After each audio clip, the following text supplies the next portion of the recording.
Hi everyone, this is Melina Sakema from Brazil. I am one of the co-founders of the Global Youth Biodiversity Network.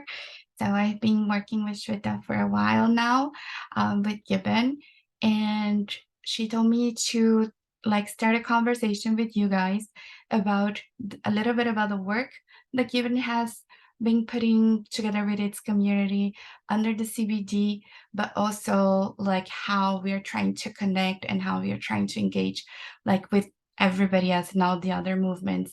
Because if you really want a transformation in the system, I don't think we can do anything to by ourselves, right? I just apologize that I am unable to be with you guys live. I'm doing a medical procedure, so I won't be available during the time, but I'm really happy that this group has been putting itself together, and I'm really happy that GYBN is part of it, and I hope that we can work together more in the future. So I'm gonna go very quickly with it because I know that I don't have a lot of time, and also I am assuming that you guys know about GYBN from Shweta. So just to refresh, we are working as the youth constituency to the Convention on Biological Diversity that talks about biodiversity and nature and everything more or less that is related. It's one of those framework conventions. This is how our community is looking like. So it does do the policy work at the global environmental policy arena, but it also is a community of over 50 chapters around the world that does a lot of groundwork, right? It also we can more or less divide our actions in terms of capacity building, empowerment, the advocacy and the policy work, and mobilization and ground actions. Just so that you know, also all the political views that we have been presenting and we have been fighting for and influencing processes come from a very great intensive consultative process with the whole of our community. So this is kind of really coming from the ground and coming from everybody's sort of voices and what they really want for the future, which we can summarize very quickly as the three kind of main priorities. It is the notion of intergenerational equity and the full and effective participation of young people in our processes across all decision-making levels, from local to regional, global, and so on. It is the issue of raising an awareness and improving education so that it's transformative, so that it can really bring knowledge, skills, experience more accessible to more young people, but more of everyone really, so that we can really achieve this objective of sort of spearheading this just sustainable transition, right? And all of that cannot happen without having human rights at the core. So this came as a very strong priority. We're also, if you want to read a little bit more about our advocacy priorities, especially for the CBD, you are welcome to our paper.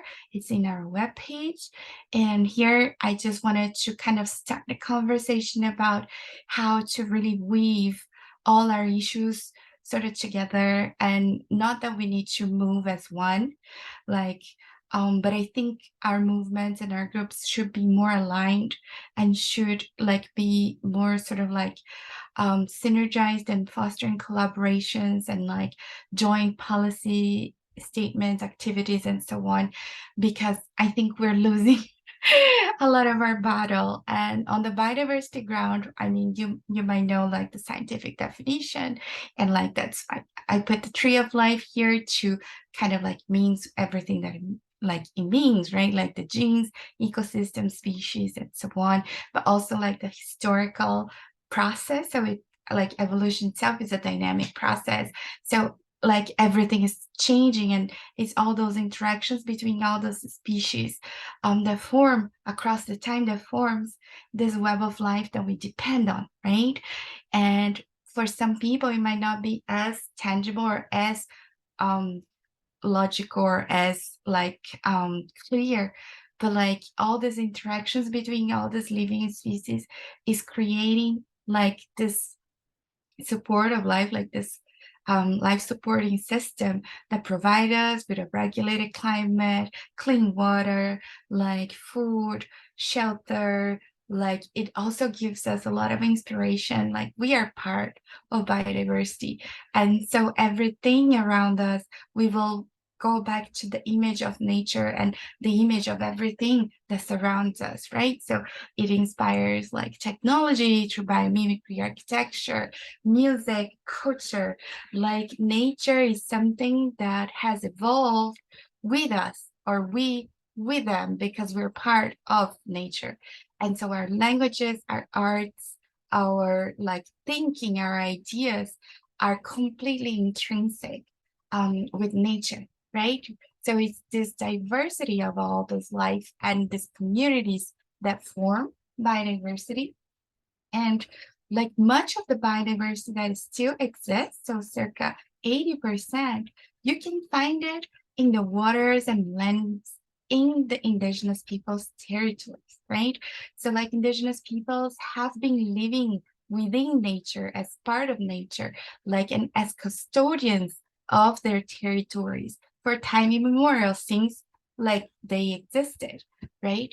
And the reason why we still have this biodiversity and all this life support system is because their crucial role in maintaining it, in keeping it, in like harnessing it, like in living with it. Okay, so the role of them in our life should be way more important to what they have been marginalized to because of our system, right? So as I mentioned before, all the languages, the worldviews, these knowledge systems, identities, practice, norms, so everything that forms our cultural systems are connected and are part of biodiversity and within our life support system, right? But now at the moment, we all know we are in the middle of the Anthropocene, and we can see with all these curves how like around after the Second World War, everything spiked up. And so humans emerge as this new force of like intervening on the system, on the physical system, on the biological system, on the earth systems, and like changing the way things look, changing the way things function, right?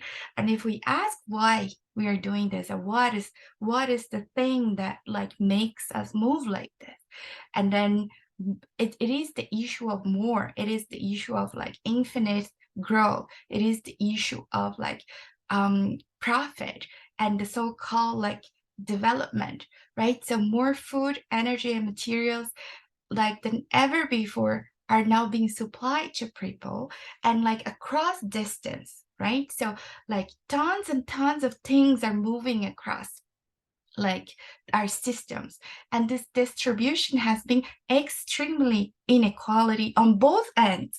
On the end of the people like that are being exploited, so where all this stuff is being taken out from and where all this stuff is going to. So this is the situation and what it is at the stake. So like we have like a huge biodiversity crisis. We're expecting 1 million species at the risk of extinction as per by the last EBES assessment. Um, and then we remember, right, that like all the species is not like, oh, like okay, we can live without them. We don't know them, we don't know which interactions they are part of. Like each species is part of like tens of thousands of different interactions across a species, within a species. Like so there is no way for us to understand exactly what this species or the other species is going to cause, right? But we know what the whole of it is gonna end up looking like, right? We also are familiar with the planetary boundaries and how like we are going over and above every single limit like that has been imposed to us, not like by the physical system, right? By the planet that we live on. So this again is like the extinction rate by different groups of like big vertebrates, because that's what we have most data. But like we cannot forget that according to estimates from scientists, we only know from like about 1% to 10% of the all the species that are living on Earth at the moment, right? And then again, what I mentioned before, that like all these species, its interactions, its diversity is at the core of every single like thing that we need to be alive and that we need to live well in this planet. So here you can see like before we used to call ecosystem services. Now we are like updating this idea to nature's contributions because it gives a sense that is like less utilitarian, right? So like, and then here you see all the arrows are going down, meaning there is a decline of all these contributions, except for three things. So you can also think that we are exchanging all of this, like pollination, regulation of climate, regulation of oceans, like water quality, through three things: energy, food and feed, and materials and assistance, right? Which is actually what we see. We see everything in the planet being transformed into things, right? And then being disposed of. How does look like in our lives? I don't know where you come from. This is like the Amazon. I come from Brazil, so this is a very dear place to me. This is a mine in South Africa. Like this is like coral bleaching, like climate change. This is like COVID deaths, right? So we are experiencing pandemics, and then we cannot forget that those are not empty lands.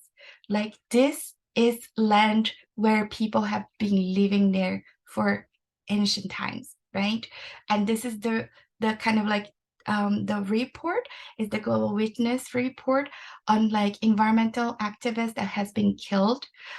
It's a little bit outdated, but this data is from I think 2021 or 20, if I'm not mistaken. But I mean, the trend is the same. There is an increase. So every year, this report, like, is going to tell that there was an increase from previous years, right? And these people, they are the front line of this battle, and they are the ones that are losing their lives. So what we are trying like to put the pieces together here, like I told a little bit of the biodiversity story, but like what we can see is the same trend, the same pattern across every issue on Earth, right? So we're talking about like a rippling crisis or like a cascading crisis. It's like multiple crises that have the similar pattern, but one exacerbate the other, and in a kind of like very like chaotic sort of circle, but with the results being similar. It's like the constant degradation of like the physical planet and the well-being of the planet and the people, right? Like the constant the continuous like loss of rights, loss of well-being, loss of like equity, like so loss of like standards of living, right? And then like extreme wealth and extreme like growth and production and extraction on the other side, right? So the planet is finite. I don't know why we have to fight so hard to convince people about that, right? Um, and there are a couple of things that like are all connected to biodiversity, and that's how it has been so clear for our community, but perhaps it might not be as clear, right? So like we are going through a huge spike in an inequality increase, right? Showing like wealth disparities that we know, like, and there was an Oxfam report that said that like now we have more billionaires than before the pandemic, right? I think you also like experienced that during the pandemic, we were living through like a vaccine apartheid. So like the rich countries, they order their vaccines, and then a lot of them got like expired and then were thrown out, while like there were thousands and thousands and thousands of people in countries in the south that had no access to those vaccines, right? Like if you look at the situation in Sri Lanka, I'm not sure how many of you are familiar, but like Sri Lanka is one of the least developing countries, and like they are facing a huge debt crisis that is being shared by most of the poorest countries, like on Earth. And for instance, like they have to pay 30% of their GDP just on the interest rate of their debt, right? So like, I mean, this is the kind of world we are living now, right? And then like if you think about like hunger, you think about poverty, think about like what this extraction and this like extreme wealth is causing to other regions. And then now there is like another sort of like more silent thread, with the issue of technology and the issue of data and the issue of how we have been managing the technology, how we have been still managing technology through monopolies, right?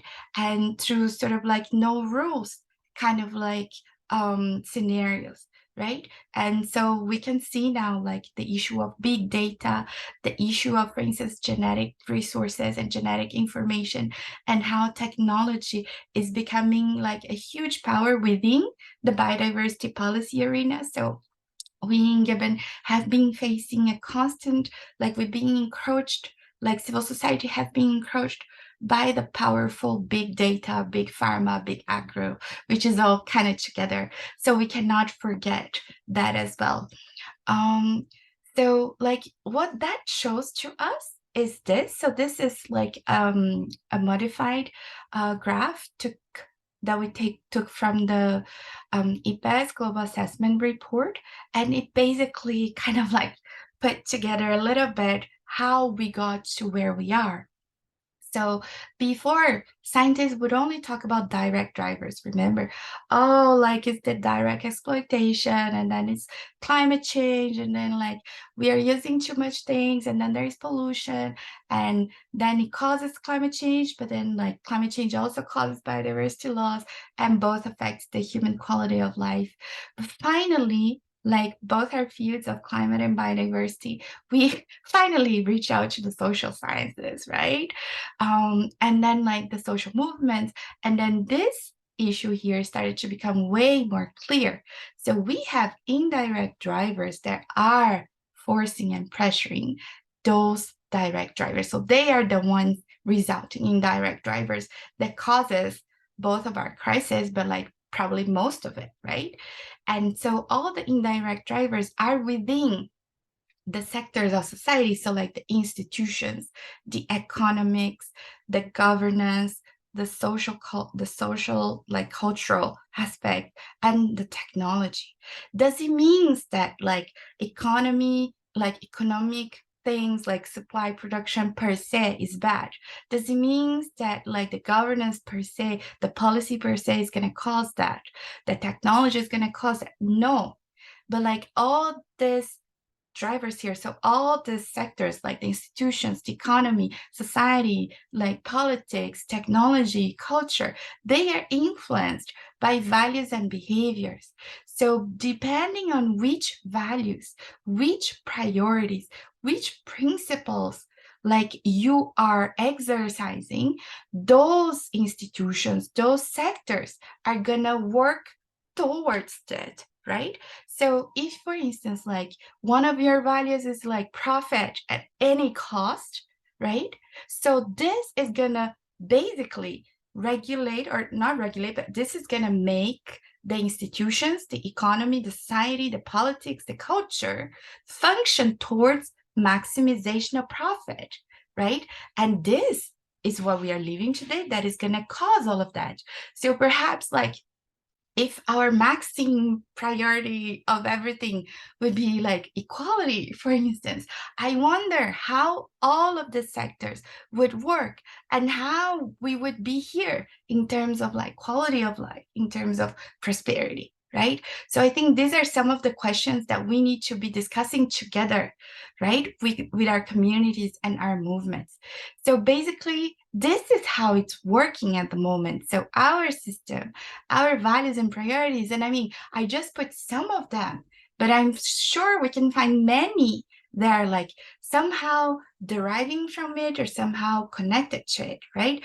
But like the main things like that we found in our exercise of system thinking within GYBN is like inequality, patriarchy, capitalism, like profit above everything, infinite growth, and this idea of dominance, right? Of having winners, like, and then therefore that we have losers, right? We are not a win-win society, right? So that creates a series of like major debts, right? Because it's like an inequality that is so grounded, so rooted, that it generates debt throughout like history, throughout generations, throughout like regions, right? So like we're talking about an ecological debt, the historical and racial. So like today we have data. I don't have them in my memory, but I'm putting those data together about how much we take out of countries in the South, and then all this wealth and all of the benefits that all those like resources generate in other countries and other parts of the world for other people, and don't benefit at all the people that are facing the consequences of this exploitation, right? We're also talking about a huge climate debt that is historical majorly, and like the current dominant narrative is trying to like distract us from this historical factor so that we don't ask for reparations, so that we don't ask for a system change, right? And we also cannot forget the issue of race, right? Because for hundreds and hundreds of years we have been exploiting people based on color, right? And that brings us to this huge historical and colonial debt.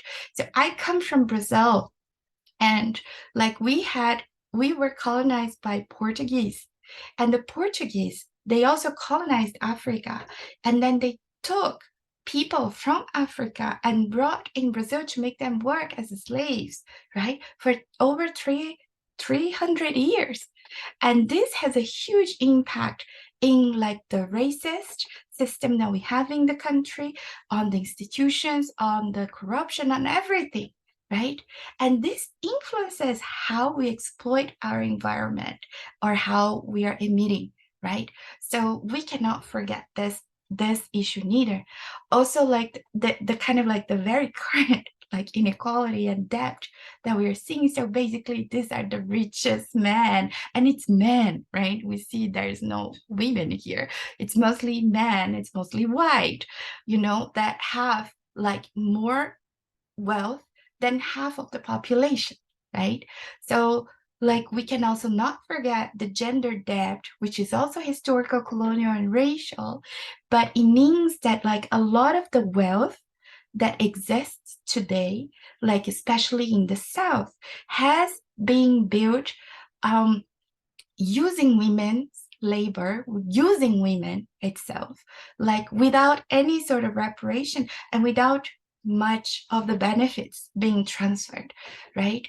And then like there is a lot of civil society groups putting together all this data so that we can have like this story, like this true story that can actually be proven with numbers and statistics and so on. And then we cannot forget the issue of intergenerational debt. And basically, a lot of our activism, a lot of like our legitimacy, a lot of like the power that we have today comes from this notion of intergenerational equity, and how the present generations and the past do have a responsibility, like in ensuring that there is enough left for the future generations to come. And let's not forget again that this is connected to gender and to race and all these other debts that we talked about. So like what we are all calling for, like for instance in the CBD, we are calling for transformative change. And this is a quote taken from the IPES Global Assessment Report. So like it means that even now, like Western science, like has already like reached the point like we cannot go on like this. And like finally, for the first time, I think like in like natural sciences, like I mean biological sciences, like we had like a collaboration with like social scientists and with like indigenous like scientists, so like with different knowledge systems, where like we had this more holistic global assessment being produced. And at the end, when they call for a transformational change, like a a transformation. It means like a fundamental system-wide strategic reorganization across technological, economic, and social factors, right? So this is basically like what we are all aiming for. But like, are we getting there? So like what I can talk to you guys a little bit more about is about the CBT, which like is the Framework Convention on Biodiversity. So all issues related to biodiversity somehow fall under the CBT, or it means that CBD has a say in it. So it starts to become really, really important because it is dealing with things like agriculture, like climate, like ecosystems, areas, like indigenous knowledge, and all these things that kind of come together because it comes together on the ground, right? On the territories, on the lands and the waters. And the situation is not really like promising, right? We did have some wins, but I have to say this is a lot of like, not lip service, but it's a lot of like language that will not mean much if it's not implemented. And unfortunately, like we're not seeing much of like the necessary elements to ensure that those are going to be implemented and accountable, right? So like we did manage to get wins in terms of having intergenerational equity, inclusive participation, access to justice, human rights-based approaches, gender equality, respect for the rights of indigenous peoples and local community, and transformative education in the text. So in several different targets, in several different parts of this new 10 years global strategic framework for biodiversity conservation, we do have that. But there's no clear measure to enforce it, nor to hold like the actors accountable, right? So like this is at a huge risk that could not mean anything. And we suffered a lot of losses. So like despite all those wins, like the framework keeps a dysfunctional and destructive business as usual approaches, right? So there was a lot of mentions of false solutions, including biodiversity offsets and credits, nature-based solutions that lack clear safeguards, and like sustainable intensification. So meaning that like they are just doing the same, but like changing the titles, right? Like so we are seeing like Shell presenting a lot of nature-based solutions that are just like monocultures, right? Like a lot of people are talking about biodiversity offsets, which they means that they are gonna like cut forests like in the south, like let's say in the Amazon, and then go plant some like monoculture somewhere else. So these are the kind of suggestions that being put by the businesses mostly and supported by a lot of the governments, like and those and like I mean terribly the northern governments, right? Because they are not being able to regulate their own companies, right? So like there is a lack exactly of this strong call to regulate business and hold them accountable, right? Like there is like extreme difficulty in kind of like pinpointing them and putting them together and make them acknowledge that they are key drivers of all this mess and then they need to be regulated, right? There is a huge deep lack of ambition in terms of resource mobilization. So the whole issue of debt is completely like sort of like that notion is lost in the CBD. So I think this is something that we need to collaborate, because like finally the fight for climate justice has come to some sort of like pinnacle. I know that there is a lot of like challenges still, but there is this notion of like loss and damage. There is this notion that some sort of reparation needs to happen, right? There is this notion of like a climate debt. I think we need to bring this notion within the CBD context and within other contexts as well. Like GYBN, we were trying to advocate more for that, but there is still a lot of resistance from like the rich countries to acknowledge their debt, right, with the countries in the South. So the issue of money is really bad. So they don't want to put enough money, and then keep wanting like private sector to come in without any regulations. I mean, like that's just going to be more of the same, but like kind of like an empowered business as usual, right? Um, so like that's what is coming to the end. Like, so there is an open door to unregulated private funding schemes. And another point that I forgot to put in there, there is an open door for technology. So the issue is that technology is developing much faster than the regulation. And like there is tons of like very, very creepy and scary and absolutely like kind of like terrifying like biotechnology like developments, like things that connect genetic resources with big data surveillance with biotechnology. So like, and there is like the CBD is not being able to hold the fort strong. So what I'm trying to say is that like I think we are losing mostly in most of the global environmental policy arenas, like, and not just the environment.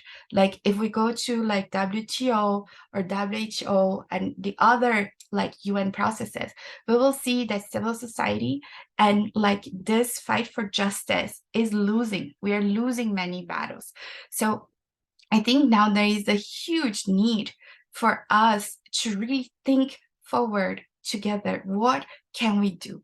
And the situation is that I don't know how do you guys feel in the climate movement, but in the CBD, it's like we're barely like floating, like, like we're kind of like struggling in the water and like kind of like with a huge risk in sinking because like the UN and the multilateral like processes have been weakened, right? It has been weakened by interests, like capitalistic interests, like to dominate markets and all these kind of things, and basically to not have any regulations and to not being held accountable, right?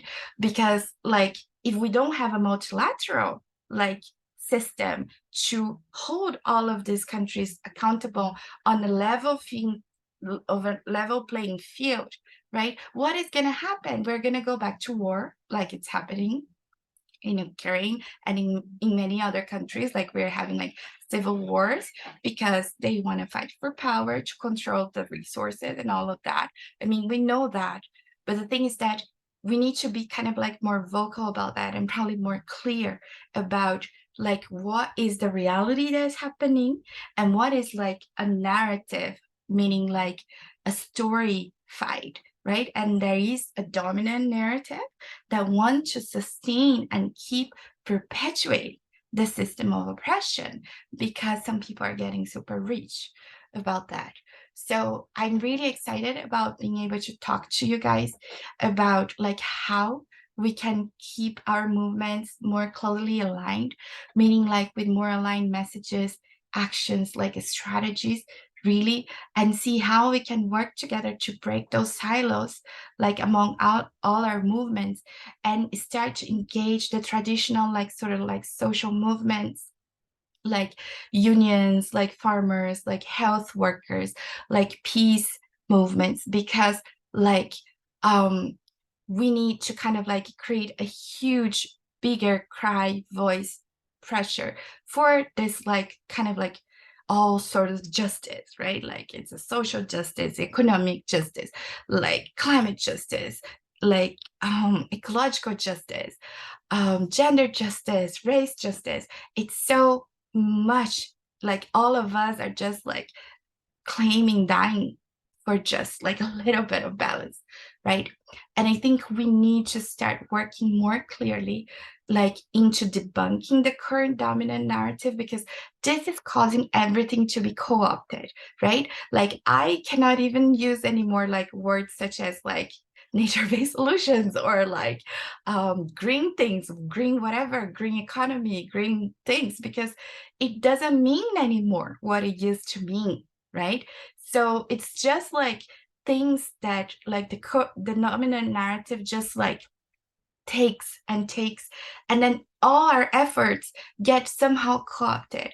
And we all know that it's a huge thing in the youth movement as well, because now everything is becoming like youth wash. So how can we fight that together and really focus on justice and reparation? So I'm not sure how long I took, but I hope like that this was short enough, and then we can continue the conversations. Thank you so much, and I hope to finally meet and talk to you soon. Thank you guys. Bye. I think Shweta is around, so I think if you guys have any questions or comments, like I think you can reach out to her for now. Thank you. Bye.